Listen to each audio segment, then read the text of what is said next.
Hey guys, what's up? Lord Mitra again here, your lord of video games, and welcome to another episode of Persona 4 Arena Ultimax.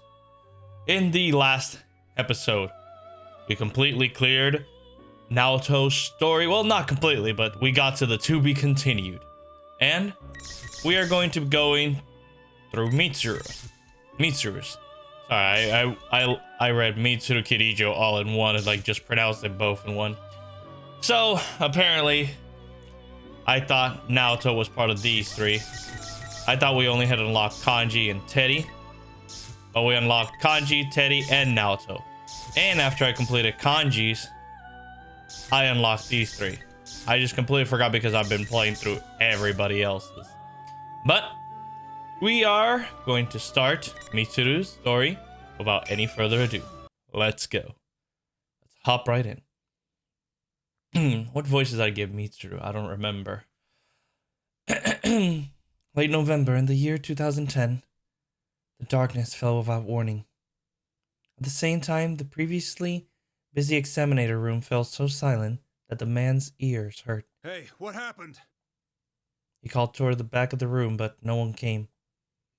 After working for public safety over a decade, he thought a little could faze him anymore, but this was uncomfortably alien. It was no ordinary blackout. If it were, the faint light from the machines wearing on battery power, such as cell phones, would remain. But the silence disturbed him even more. He hadn't heard so much as a single cry. As he looked around, he saw a spot in the darkness. Something was giving off an eerie glow, as if painted in incandescent pigments. Oh, for the dark hour. Once his eyes began to adjust to the darkness, he was able to faintly make out the area around that light. The shining spot was revealed as a small, strangely decorated box, one that the man had only just delivered to the forensic unit. Forensics team! What the hell is... He called out, so squinting at the shadow of a person he could see at the window before him. But as the shape resolved, he saw that it was not a person's shadow at all. Huh? He had no words to describe it. At first glance, it seemed to be a coffin. Indeed, that is what it was shaped like. But he had never seen a coffin standing upright, tall as an adult, shining like a dark crystal. Yet, that was clearly what the crystalline mass was, squatting in the spot where a window clerk normally stood. Upon closer examination, it wasn't the only one. At desks in front of the evidence shelf, next to the reference computer, objects towered everywhere, as if they had taken the place of humans. What are these? A chill ran down the man's spine. They're people. Was the thought that instinctively came to mind.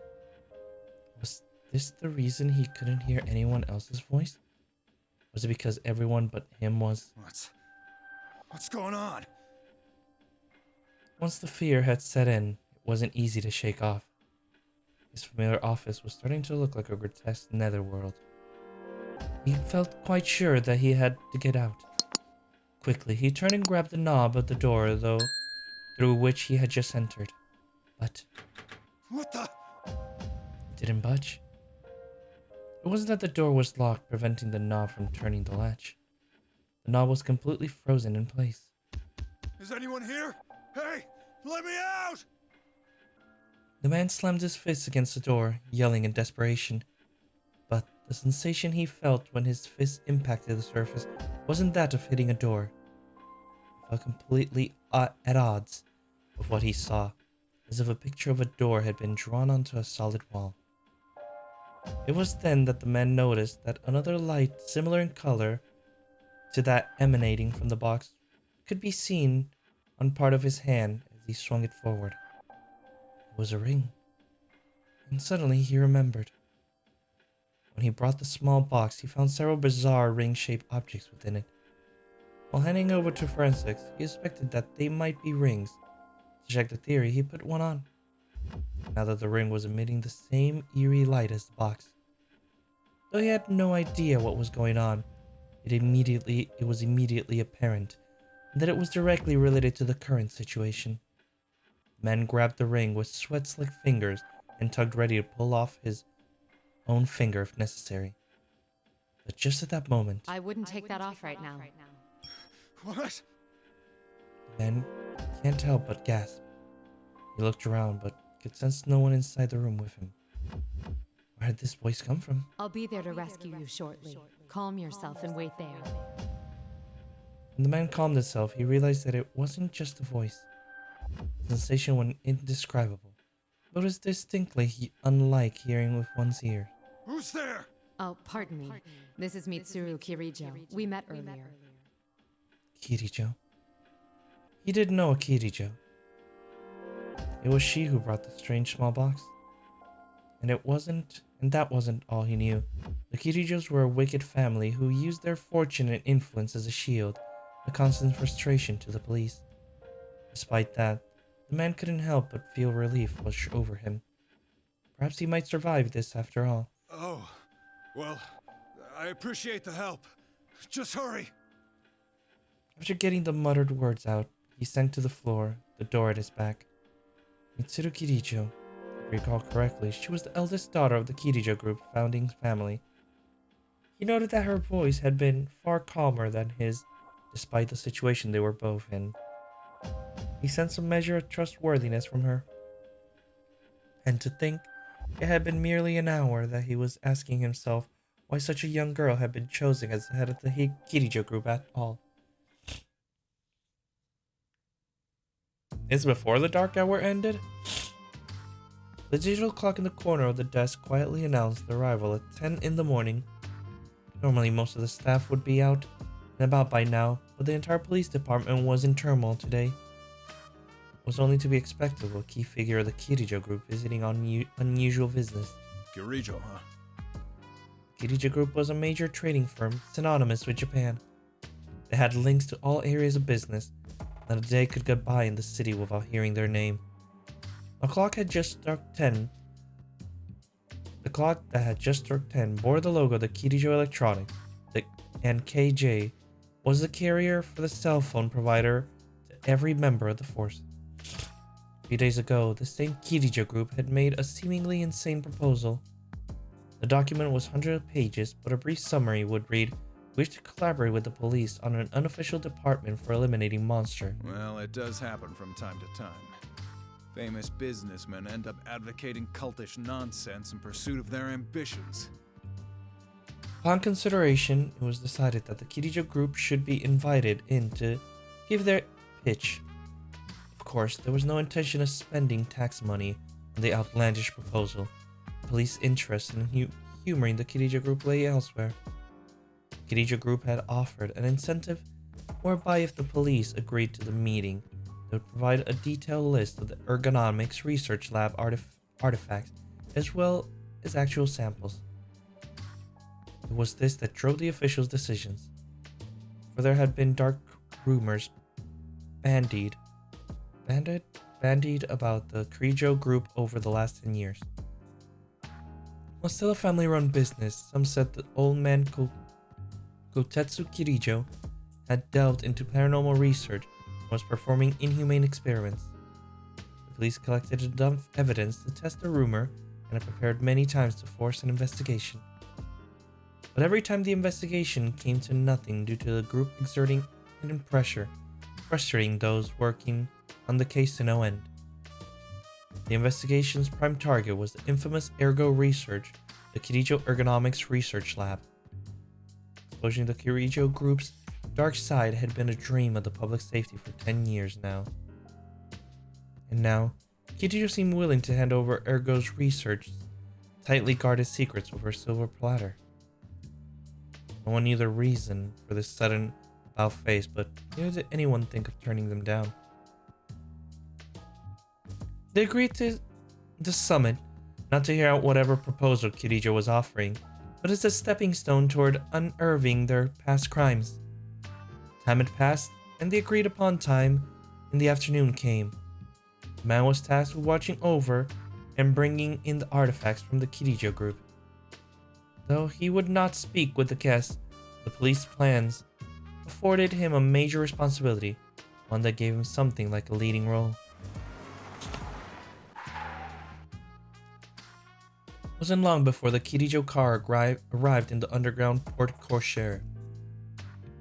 The staff there to receive the guests only shrugged at the long black limousine that would have turned heads on the main roads. One of the youngest recruits looked towards the man and asked a question. Chief, what's with that car? But that was the least of the surprise in store. The Kitajoh group representative stepped out of the limousine. She was revealed to be a beautiful young woman no older than a university student. Not only that, but she had attendants dressed in what could be described as maid uniforms. All of them were young women roughly her age. The scene mesmerized the various dignitaries present to greet her. Thank you very much for this opportunity. I am Mitsuru Kirijo, representing the Kirijo group. It's nice to meet you. Her brisk greeting radiated poise. From there, she shook hands with the assembled dignitaries in a manner that showed she was no stranger to social gatherings. She's the company rep? Really? The young recruit, who was sneaking looks out of the corner of his eye, muttered in spite of himself. Their proposal said the rep who's coming today would be the leader of this new unit, but I thought it was supposed to be some hardcore armed response team, and she's leading it? Well, I guess it's better than some meathead. Shut up and hold your position. But in truth, the man felt the same way. Certainly this monster exterminator unit would be incorporated, but even if it were, he was sure the wisp of a girl could never do such a work. Eventually, the dignitaries entered the agency along with Miss Kirijo. All of them were lopsided smiles due to the young lady's beauty, unexpected appearance, but that would do for now.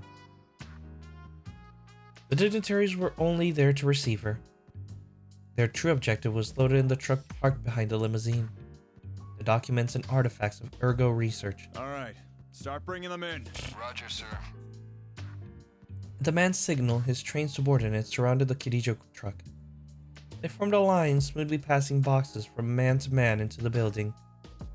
The articles were various sized, with even a few that came in oversized metallic containers for aerial transport. The Kitajoh group had warned them not to handle these things carelessly until explanations were forthcoming.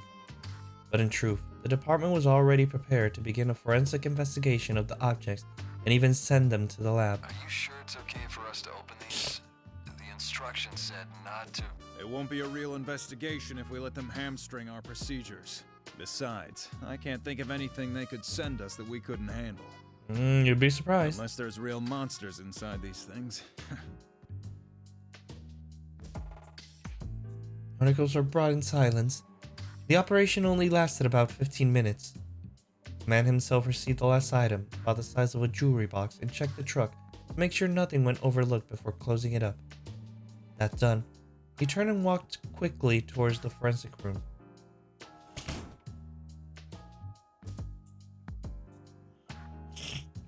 Try though he might to maintain his composure, he couldn't contain the excitement he felt. For 10 years, the darkness of the Kitajoh group had been a frustrating legend, like mist between the department's fingers. Their chance to investigate and expose them was here at last. Even if the slightest evidence matched the DNA, those who had gone missing, or the victims of the unsolved case, victory would be theirs. The man tried to tamp down his exhilaration and took another look at the small box he held. There was no upper lid on the box. A pedestal-like protrusion at its center held a number of small circular trinkets. Their usage was completely unknown. What kind of research produced these? Just as the man was about to hand the box to the window clerk, he saw a wedding ring on the clerk's finger. He came to a realization. Are these rings? We're not sure yet. The man put on some protective latex gloves and tried one of the objects on. After looking at it from every angle, its color, shape, and shape seemed to be nothing but ordinary. If it was meant to be jewelry, it wasn't very attractive. The man couldn't picture scientists in a lab coat slaving away in a lab to create rings like this. The moment that unlikely possibility came to mind, the man felt somewhat embarrassed by his ignorance of fashion and accessories. But as soon as he reached for the small box to put the ring back inside, darkness suddenly fell. Please step away from the door. The voice echoing in the man's mind brought him back to reality. He took a few steps away from the door, as directed, and stood ready. Step away from the door. The more he thought about it, the stranger the order seemed. How did she know he was so close to the door when she wasn't even in the room? Suddenly a chill filled the area. In mere seconds, the entire door was coated in white. Where'd this ice come from? It frosted over. The man couldn't believe his eyes, but the evidence was there in front of him. He could then hear a slight knocking sound, followed by a crack forming in the center. The door buckled under its own weight and crumbled with a sound that was like building blocks being pushed over. Standing just past it was the Kitajoh woman.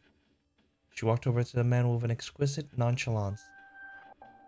At her side was one of the maids she brought. Are you all right? Yeah. We did give you fair warning, but it seems to have gone unheeded.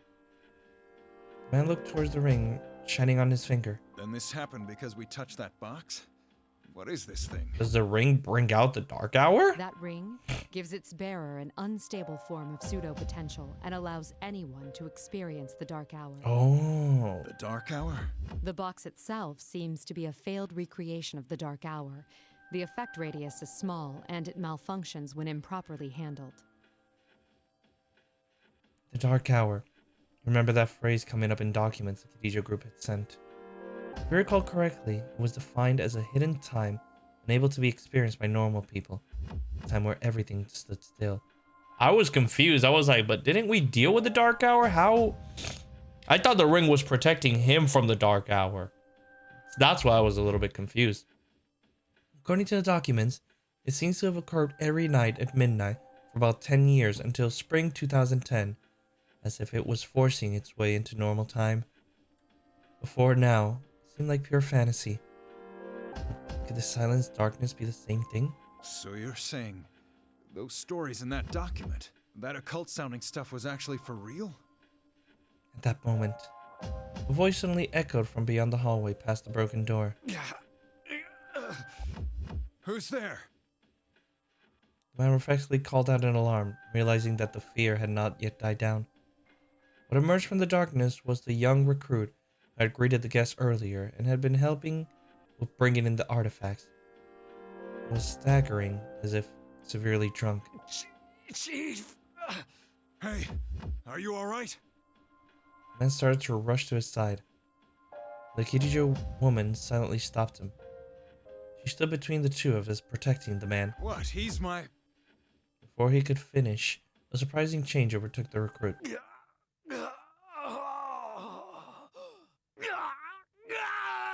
He's turned into a shadow? The crew fell to the ground with an agonized scream. A black tar-like substance began flowing from his every orifice. What? The ooze spread unnaturally across the ground and cohered into a glob.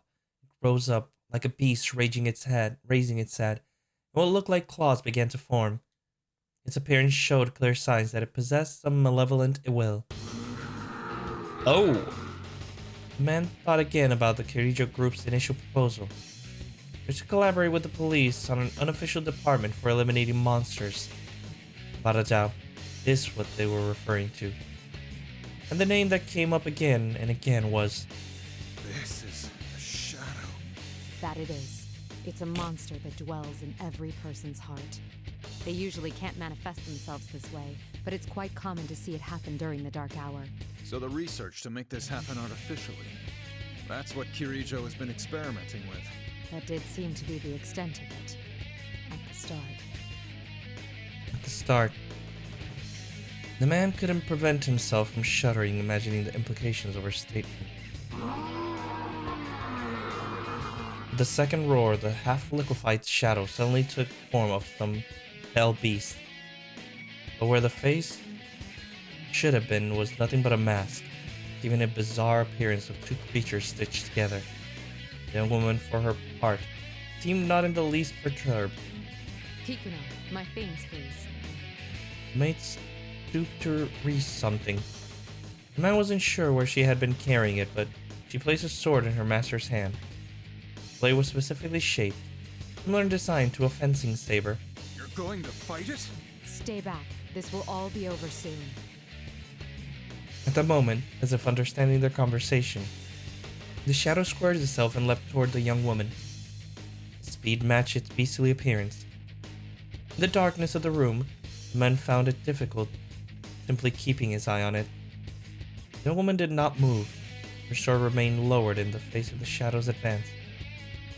Of course, thought the man, an amateur like her could never react in time. However, Artemisia!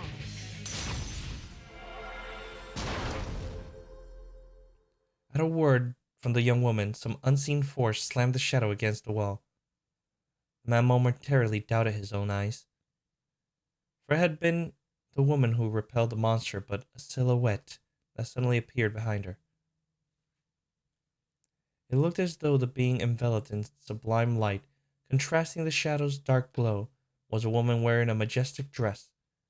The silhouette held a hand towards the grounded shadow. Once again, the man felt freezing air fill the room, and with that the shadow stopped moving. Frost crystallized all over it, turning into an ice sculpture within seconds. Only then did the young woman swing her sword in her hand. Ha!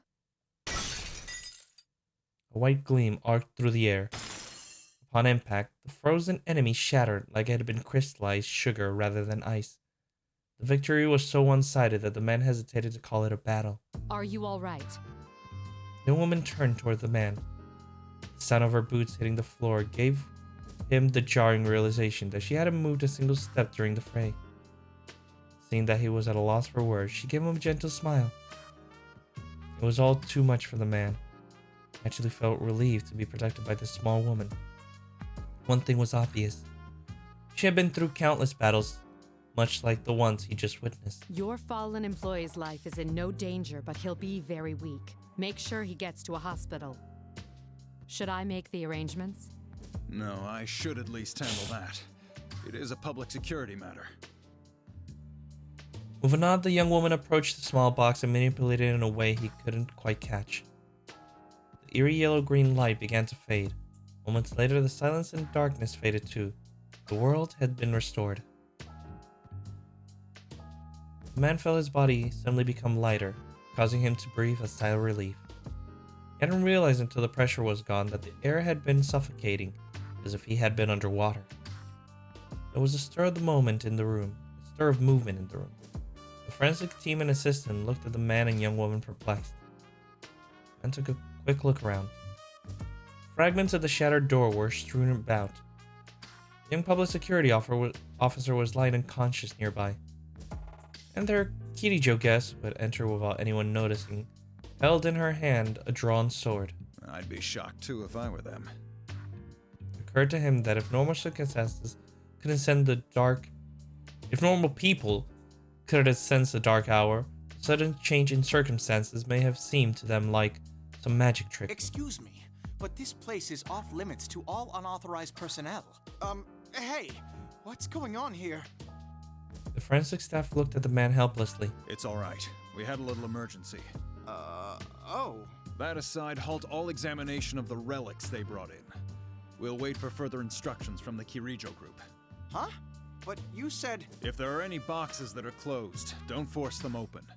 Not if you don't want to come face to face with monsters. Leaving the frowning forensics team behind, the man quickly went to the hallway with the Kitajoh woman. I have to thank you for your help. And about the conference, I'll join in as well. It's been arranged so nothing you say would get through to the higher-ups. If the young woman was surprised at what amounted to a confession of betrayal, she didn't show it. Are you saying you will reconsider your plans? I can't overlook anything as serious as this. I wouldn't be doing my job as public security if I did. But make no mistake, the things I saw today are proof of the sins the Kitajoh group has committed. They can't be punished under the law, but now that they're known, atonement will be made in some shape or form. Indeed. I never intended anything less. You really put one over on us this time. Oh, there's no need to be coy. What happened today was no accident, was it? We'd never have believed the reports unless we saw it in person. That's why such a dangerous box had no lid. Am I wrong? There was no lid. That's not possible. That box was classified as risk level 3. It should have been securely fastened. The woman fell silent and gasped and gave the maid walking silently beside her a look. Kikuno.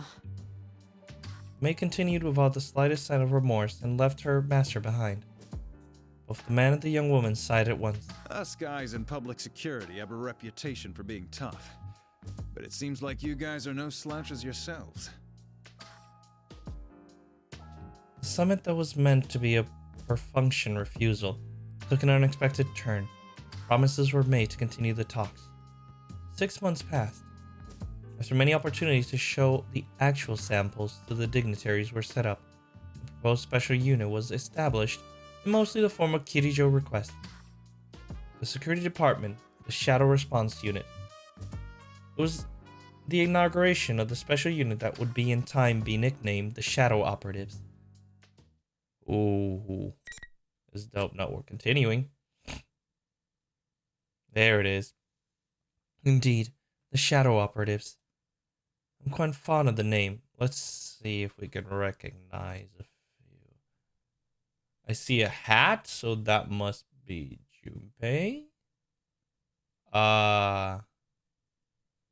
Right next to it would be Yukari. The rest, I wouldn't know. I guess they're manga. I don't know, man. Indeed, the Shadow Operatives. I'm quite fond of the name. Not that I normally pay much heed to these things, but in case I admit to being pleased. It started as sarcasm on the part of the higher-ranked personnel from the police. It can be taken to mean those who deal with shadows, but the real meaning, those who operate in the shadows. Not only is the unit unofficial, we have a difficult-to-credit job of exterminating monsters.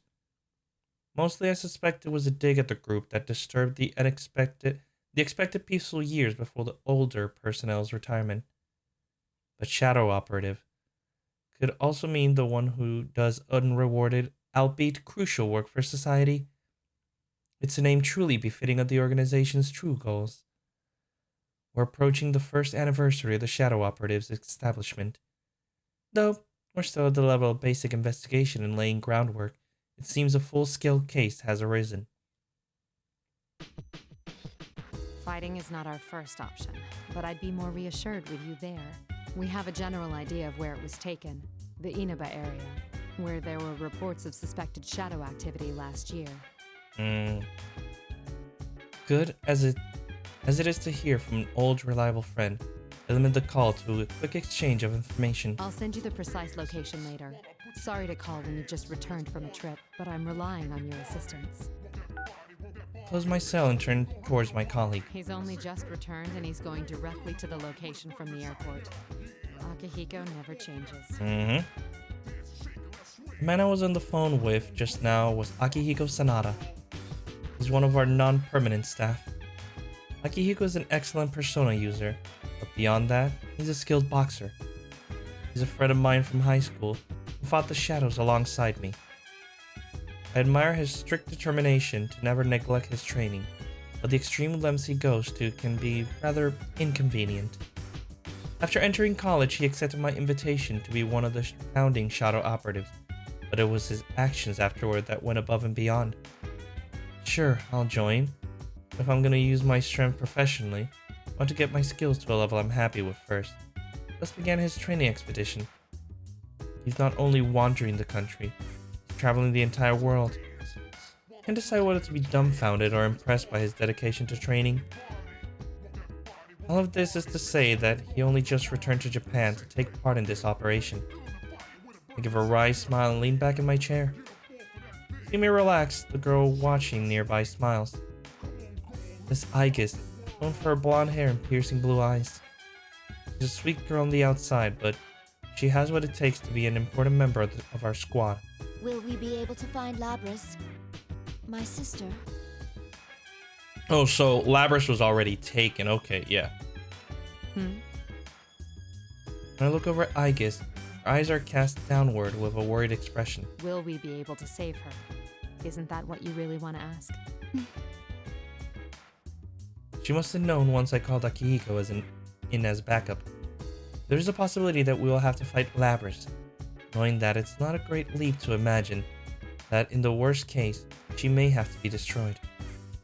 And alas, it's true. If all else fails, and our safety is at risk, with no other way to stop her, the option is off the table. Still, Don't worry, as I mentioned to Akihiko, fighting Labrys is not our priority. The reason I formed the Shadow Operative team is to save lives. We will find her, whatever it takes. Yes. I'm sorry to be so pessimistic. Those feelings you have for Labrys, you should tell her when you see her. I will. the monitor is showing certain data under multiple redundant encryptions. Kitajoh Ergonomics Research Lab confidential matters. There is in fact a reason I'm reviewing these materials that are normally securely concealed. Because 2 days ago on May 1st, I was unexpectedly dragged into a serious incident. The passenger plane I was taking to Kagoshima was hijacked. There hasn't been a domestic hijacking for 10 years. The top brass of the police, afraid to make any mistakes, sent in the shadow operatives. The case itself was resolved quickly and all the culprits arrested. None of the passengers were harmed either. But the hijackers' true motive wasn't terrorism or political demands, as one would expect. I was surprised to find they were really after my cargo. It was a sealed box from the Ergonomics Research Lab. We were transporting it to Yakushima on that flight. No one thought that the risky hijacking could have been in pursuit of just the cargo, and as a result, one of the objects was stolen. The arrested suspects are all in police custody, but none of them have any memory of carrying out the crime. Someone's pulling their strings, and very probably using uncommon methods. Considering that Puppet Master was targeting shadow-related cargo, I doubt they'll be easy to deal with. As for what was stolen, I guess mentioned its name a moment ago. The 5th generation anti-shadow suppression weapon, Labrys, is an older model from 2 generations ago. Since shadow-related ergo research documents were lost in an accident, we know little about Labrys. She is an android, most likely a female version, just like Aegis. But instead of a weapon loadout, she seems to have been fitted with some kind of experimental equipment. That's all we know. Still, thanks to our collaborators' quick wit, the escaping vehicle was traced with the N system. It wasn't easy, but we managed to pinpoint its location. It was headed for the city of Inaba, where there may have been shadow activity last year. Once the preparations to depart were complete, I'll head there myself. My mind wanders a bit. Though I was unaware of them, the shadows of the sins committed in the Kitajoh name still so painful, 10 years on, that I sometimes want to avert my eyes. And now is not the time to be bound by the past. Now is the time to act. I suddenly notice Aegis has been staring at me worriedly. I give her a smile and stand up decisively.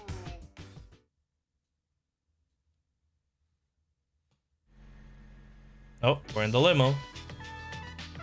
We're pulling up to Yaso Inaba, the central town of Inaba.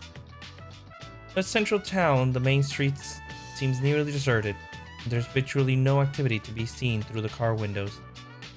I was concerned that the vehicle transporting Labrys was abandoned here. Our first move would be to confirm the situation. Or so I thought.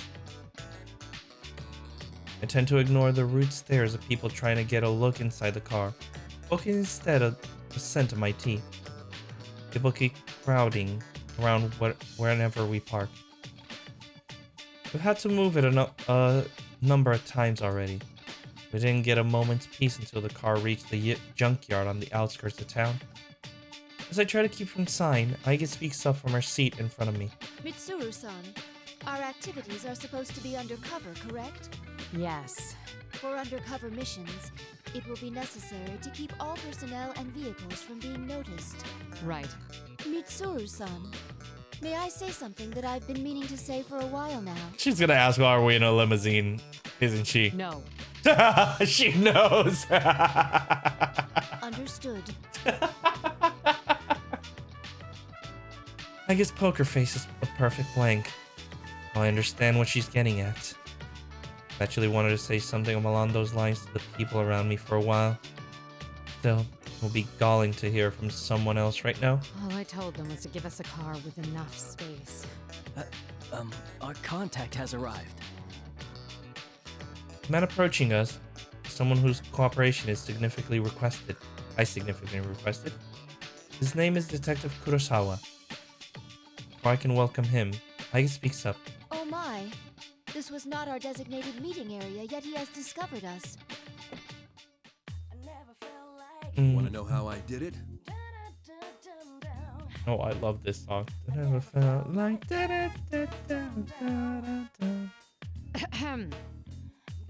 Elliot feels like whenever Aigis wants to voice her opinion to me, she intentionally puts on the robot act. They mentioned this at the lab. That if Aigis still speaks in that stiff, formal manner, either she's getting too human and is developing habits, or she's doing it on purpose. Honestly. We appreciate your cooperation, Detective Kurosawa. Long time no see, miss. And I guess, was it? Indeed. It has been a while. Detective Kurosawa was an officer at a police box near the school we attended 3 years ago. Jesus Christ! It's been a while. Whoa. He was shunned for cooperating with us and got busted down to officer. But now that the shadow operators are officially recognized, he's in their good graces again. A man who can be trusted beyond the confines of his station to solve a case, even going so far as to bend the rules. He's a rare breed.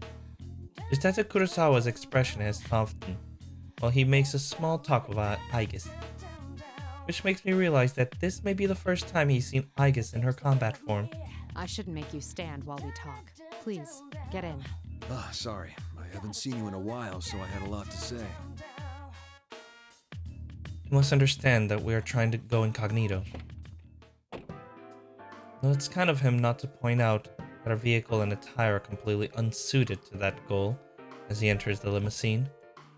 He sits and does not wait until the door is closed before getting to the point. I found out quite a bit regarding the case you had me look into.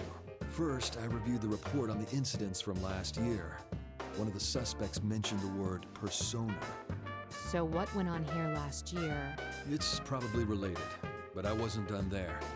Parts of this guy's testimony were even more outlandish. If you can take what's in the record at face value, it seems persona users can enter TVs within the Inaba region. Enter TVs? What does that mean? Just what it sounds like. You physically stick your body into the screen and go inside. He claimed there was another world in the TV, and dropping people inside it was the method behind last year's murders. This all sounds rather absurd. I'm surprised it was included in the police report. I got in touch with the detective in charge at the time and said the same thing. Apparently the report was filed by a young partner of his at the time. He'd entertained the wildest testimonies like this one. He sounds like quite the oddball. He is. If this was what really went on, the police would have had no chance cracking it. But that Detective Dojima is one shrewd guy. Even with all the supernatural hocus-pocus surrounding the case, he caught the culprit. Asked him to collect information about the serial murders that occurred in Inaba last year. Shadow operatives aren't public knowledge, so I thought the local police would be more willing to speak with him. The results surpassed my expectations. Though it is slightly frustrating to already run up against something I'm powerless to achieve myself. That's all I have for you right now. I should be going. I doubt either of us has time to reminisce over the old days. It's funny though. I thought the fighting was over, but you guys surprise me every time I see you. Thank you very much, Officer Kurosawa. Why don't we at least see you off? Oh, that's all right. I've got my own car. I doubt my department would appreciate your tastes. If I ever showed up for work in something like this, I'd be the talk of the force until the day I retired.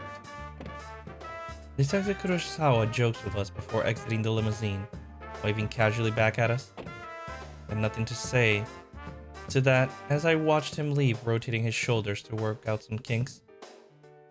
I guess though felt the need to comment. Mitsuru-san, this could be bad. Our sense of social aptitude is in question. Can't deny that. What should we do now?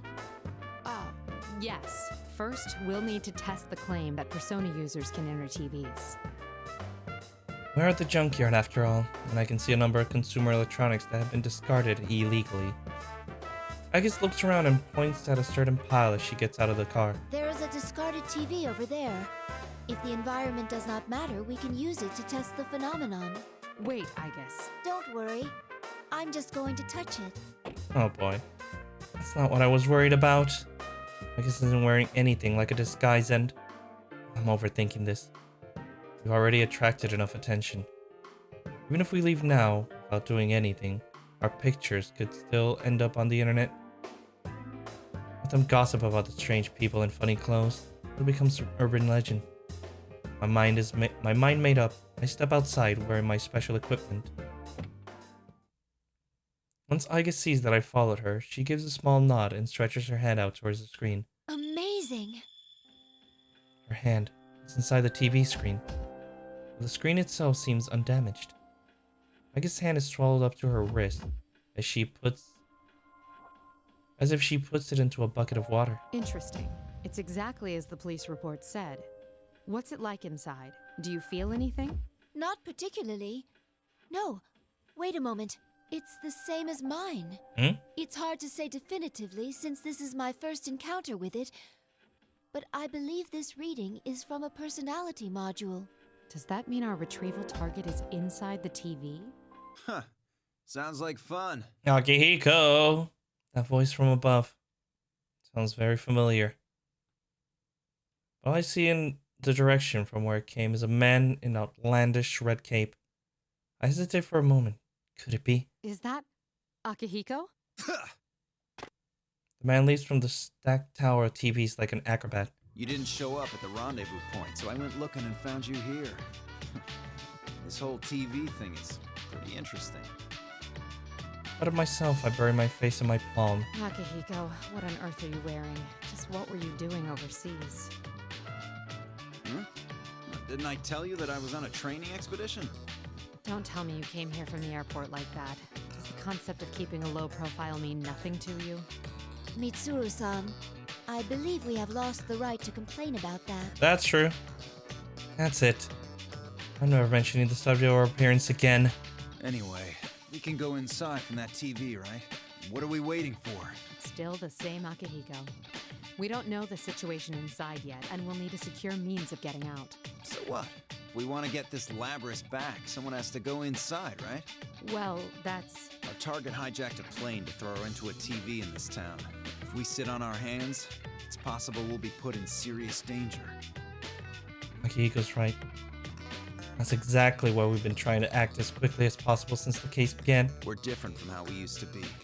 We made the choice to fight shadows as professionals. That's why I traveled around the world and trained harder than ever.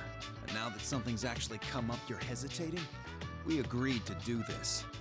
I'm ready to stake my life on the mission. Recklessly unafraid to state his honest opinion. Classic Akihiko. He must understand that that is his role. Certain there are times when I need such opinions. It's been a while since he went abroad. I think I can understand his current mindset. All right. Wait right here. I need to go make a phone call first. Okay, but make it quick.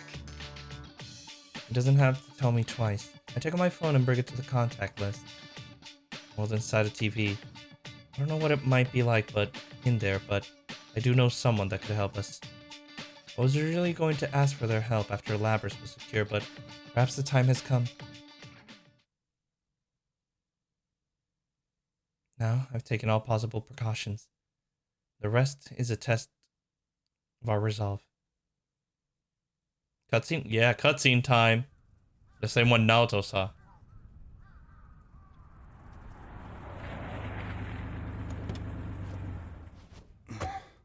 The other members will wait here in the car. Yeah. If we all barge in and something happens, they'll be devastated. Now that you mention it, at least one of us should be staying behind as well. I am not staying. It's her sister. Us three will be plenty. We'll end this in a flash. No problem. The same as always. Although, we have no idea what might be waiting for us on the other side. Don't get careless. Right.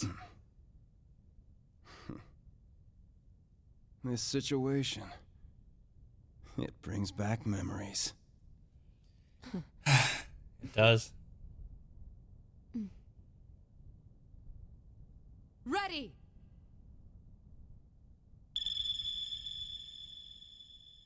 Let's go in.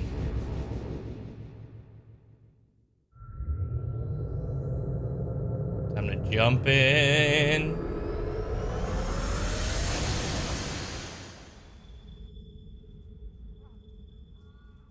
And in we go.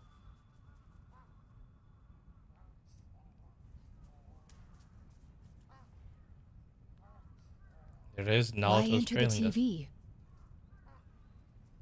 What's going on?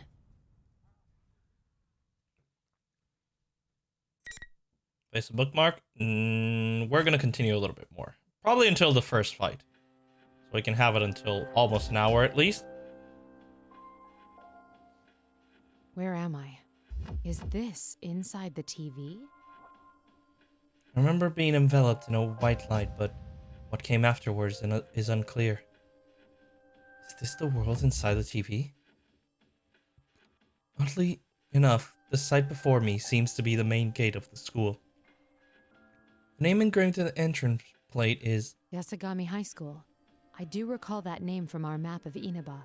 An existing high school has been completely recreated inside the TV? Smart analytical skills, Mitsuru. Then I came to a realization. I've encountered something much like this before. It doesn't appear to be much different from reality as far as appearances, but has the same distinctive atmosphere.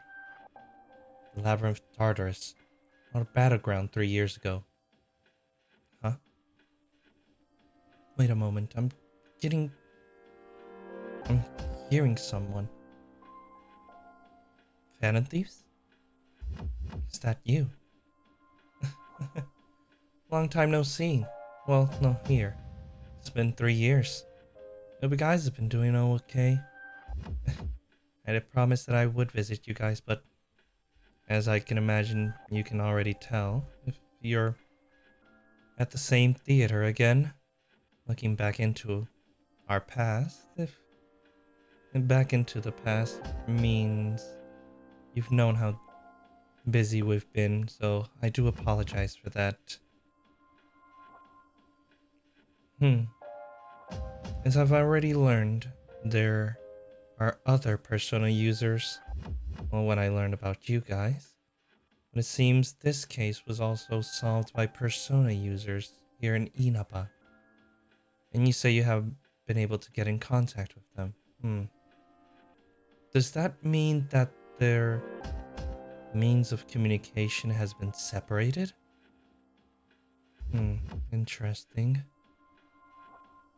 It may be that their navigator, or a means for a navigator, is currently separated from them, or they don't have the connection. Interesting. Seems I need to get more information about this world and what's bringing this about. It bears a lot of similarity to this place. Wait, where are the others? Akihiko! I guess. Being separated won't do anything to further our mission. Perhaps I can use my communication power to get in touch with them?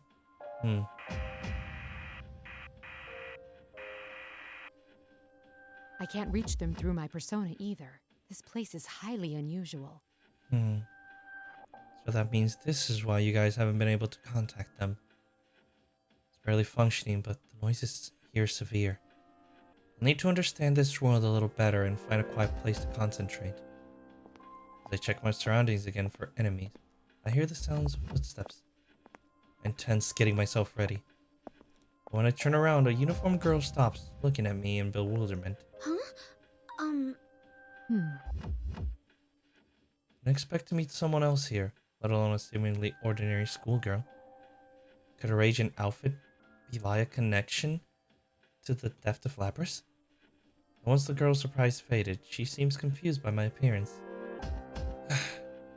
Seems that even here in another dimension people are startled by my attire.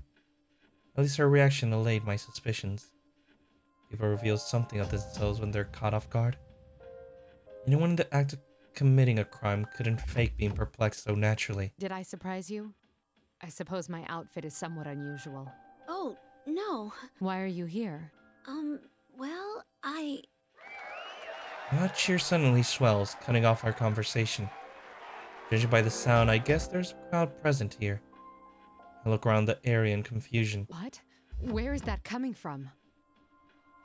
Citizens appear one after another, clearly intrigued to see us here. Huh? What's going on? Before I can react, an image appears on the monitor beneath the bizarre decorations. Hello! Hello! This is General Teddy, your benevolent dictator! Oh boy. And I, Rosette, am your commentator. It's time for the next round in the P1 Grand Prix. Are you ready to fight? P1 Grand Prix? Fight? Suddenly, the one in the ridiculous costumes cue, smoke pours out around us. Spotlight shines from somewhere directly upon me. Ugh. Instinctively raise my arm to shield my eyes from the harsh light. It's like I'm being displayed for an audience. And who do we have for Yuki-chan's opponent this time? Ooh! It's a mysterious, beautiful lady! How unexpected!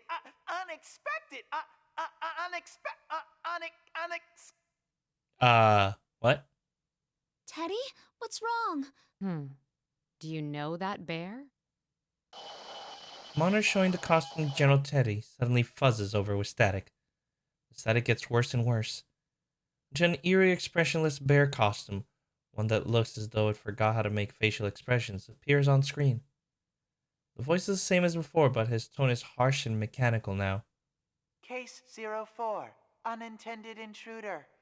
Entering elimination process. What is that supposed to mean? Ugh. What's going on? As soon as the abnormality registers, I feel a bizarre noise, like something scratching against my whole body. Was that some kind of an attack? It didn't seem to have any effect on me, but the girl standing beside me underwent quite a change. You? Who do you think you are, showing up alone like this? It's no use trying to talk your way out of it. There's nothing to discuss. You don't even try to understand anyone anyway. If you want to wall yourself off from everyone, I'll be happy to end your lonely life here. Oh boy. The girl's face distorts with hatred as she spits words at me. It's a far cry from her earlier demeanor. It's as if she's a completely different person. And that's not all. Understandably, she seems not to know me before, but now she speaks as if she does. What's this? Could it be the effect of the noise I sensed? You won't be so smug for long. Come, Konohana Sakuya. A persona? Here we go. The girl spreads her fan in her hand. In her flashlight, a persona manifests. How careless of me. I should have accounted for this possibility as soon as I saw her in here in this world. So that means the people that you guys know are here in this world. Could she be one of them? We won't be settling this peacefully, I see. In which case... I ready my evoker and concentrate. To me, Artemisia.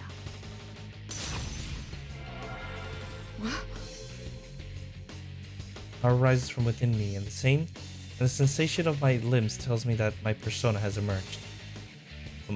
But my hand holding my invoker is still at my side. Persona. Did it just appear without the use of my evoker to trigger it? I summon it only by thinking? Theoretically, one doesn't need an evoker to summon one's persona. I didn't have one the day my persona first manifested, and I've done without one several other times as well. Never before have I summoned it so easily, or without any special concentration. It's as if my consciousness is reaching far beyond the boundaries of my body. By way of analogy, it feels like being able to control the wind with my fingertips. Could it be because this world is special? The girl's voice brings me back to the situation at hand. Which reminds me, the other girl doesn't seem to use any special implements to summon either. Persona user. Fine. I still won't lose. Sorry, but I won't be defeated either. Oh, here we go. Bookmark after this fight. Okay, the impervious Queen of Executions, right? I think it's impervious. All right, let's see how Mitsuru plays. Imperious. How did Nat not?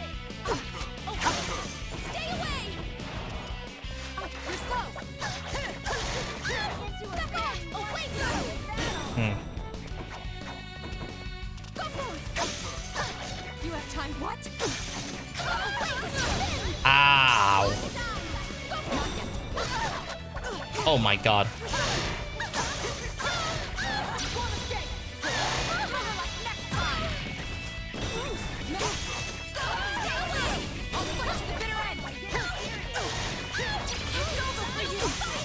Oh my god.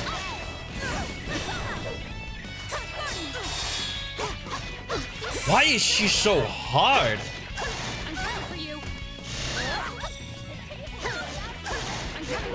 There we go. Oh my god. Oh, Yukiko is insane. Holy. Alright. But I feel with this, I'm going to end this episode here. And we are going to probably save over Yosuke or Yukiko, either or. Probably Yosuke. But hope you guys have been enjoying these videos. If you have, please leave a like, comment, and share. That always helps out against that pesky YouTube algorithm. Subscribe to join the Moonlight Army today. Hit that bell icon to be notified when I upload a new video. If you guys want to stalk me on my social medias, the links will be in the description box below. Also, I do have a voice acting channel, so that will also be in the description or in the ending screen that's coming right up. And I'll see you guys in the next video. So, take care, guys. Bye-bye.